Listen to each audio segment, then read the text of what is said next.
Howdy, howdy, y'all.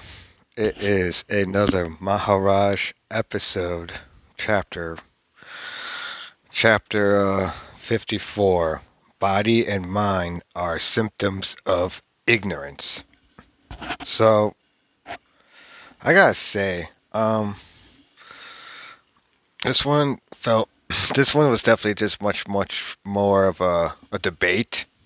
This definitely felt a little bit of almost like a debate bro sort of vibe. As in, very just confident.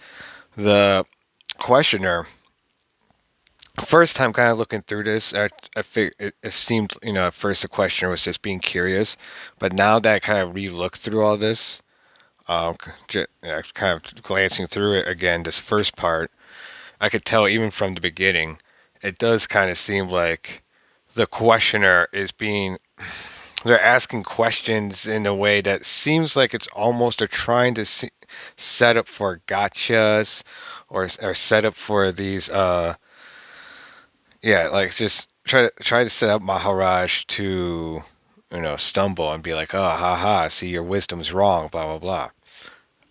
Because throughout many different portions, he's just asking about all these, like I say, beginning, he's asking about all these different terminologies, um, and then at one point he asks, yeah, he's more terminologies, and then oh yeah, even at one point he even says, the sciences have made much progress. We know the body and the mind much better than our ancestors. Your traditional way describing and analyzing mind and matter is no longer valid. It's pretty aggressive, right? Like, that's a very aggressive, uh, like, charge or, thing to say. Like, it doesn't sound like especially if you're trying to just seek wisdom from someone. That's not the way you would approach someone. So, definitely seems very confrontational. And like I said, and these two apparently had talked before too. Um, and I probably remember. I don't remember exactly which chapter it was, but I think I might remember. It might be within this book because I do remember something similar kind of vibe. It might be the same. It's hard to tell, obviously, because this is like you're reading, and they don't really give much context for each chapter of who he's talking to. So it's kind of a little guesswork sometimes. Um, but yes, so the way Maharaj responded to this, though, was by saying, but where are your scientists with their sciences? Are they not, again, images in your own mind? And then it's very interesting. They go through this back and forth. And I think for me, it's not even necessarily as much of what was being said. Although, like certain points, I want to highlight just to show what I'm talking about, how confrontational it is. For example, the questionnaire literally asks, you smoke, as in talking about cigarettes. Maharaj, my body kept a few habits which may as well continue till it dies. There is no harm in them. You eat meat? I was born among meat-eating people, and my children are eating meat. I have very little and make no fuss. Meat eating implies killing. Obviously, I make no claims of consistency. You think absolute consistency is possible? Prove it by example. Don't preach what you do not practice.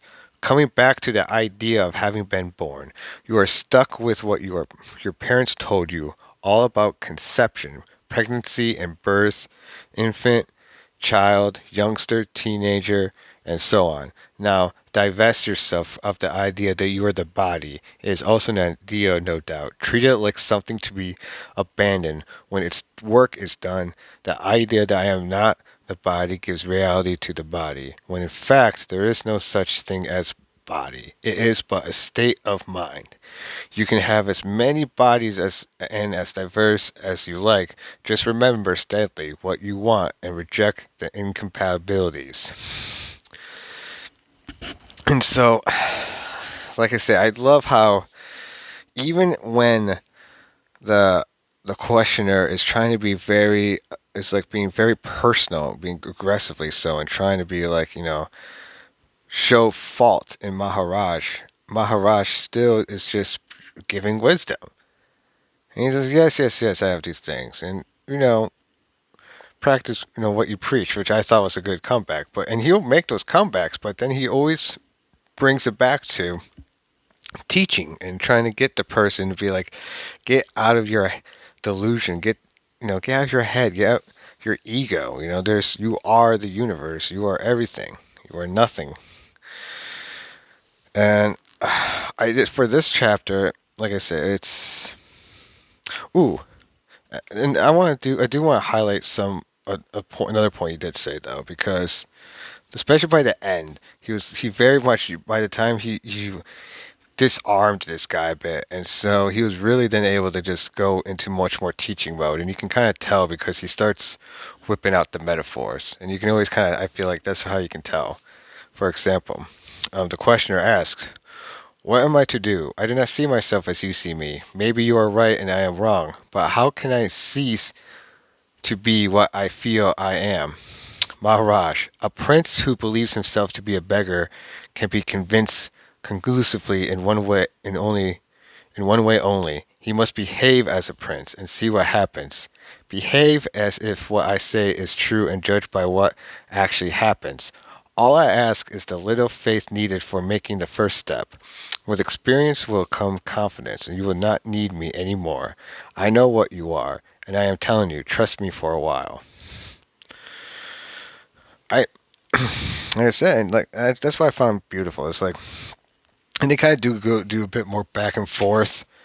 Um, but for me, yeah, I just loved by how even like pretty much by the end of this conversation, despite the questioner having been very confrontational throughout the entire thing, Maharaj not only ends up disarming their arguments pretty easily and convincingly. Um, he by the end is still just very much like, hey, hey, just even if you don't want to believe me, just take my word for it. Try it for yourself. Prove me wrong by trying it for yourself, and you'll be surprised. Which to me is always a very powerful, compelling argument for someone, especially when you know the truth is on your side. Just try it for yourself. And that's what I love. I always love when, a guru or someone like, someone of these practices, when they bring it back to what it's about action. Even if it's action, it's meditation and thought and trying to understand what you ultimately are as this, as the witness, as the perceiver. Yeah, it gets messy, but like I said, you just gonna go back to the I am that, and all is good. So, like I said, it's a good chapter. Maharaj really, took it to. He's very good about dealing with people with very big egos, dealing good with people who come at him very confrontational, and he's able to disarm just people of that. So I think I ended there. I hope you all have a good day and stay safe out there, everyone. Namaste, y'all.